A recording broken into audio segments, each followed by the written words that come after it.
Bonjour, je suis une sonde spatiale lancée en 1985 avec 4 camarades pour aller survoler la comète de Halley.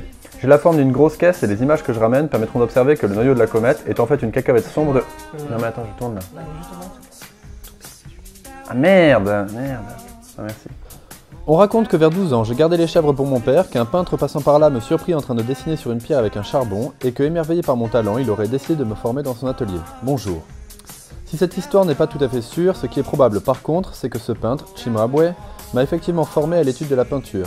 Élève brillant, on rapporte aussi que j'aurais peint une mouche sur le nez d'un personnage que mon maître venait de finir de manière si réaliste que celui-ci essaya plusieurs fois de la chasser avant de comprendre qu'il s'était fait avoir.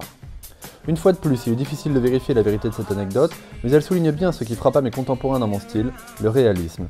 Ainsi, le poète italien Boccace renchérit, très souvent ses œuvres ont trompé le sens visuel et l'on a pris pour la réalité ce qui est une peinture.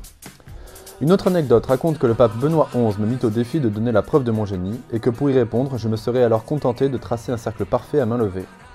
Toutes mes réalisations sont d'inspiration religieuse, en témoignent mes fresques les plus connues à Assise.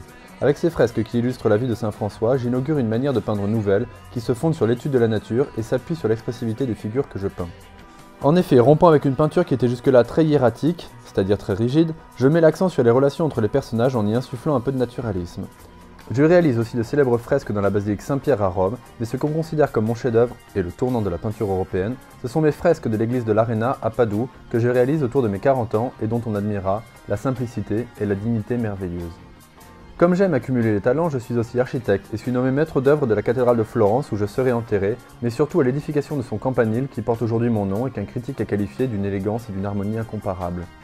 Mon impact sur la peinture, qui est devenue avec moi un genre indépendant, a été tellement grand que mon ami Dante a été obligé d'inventer un nouveau mot pour qualifier mon génie, celui d'artiste.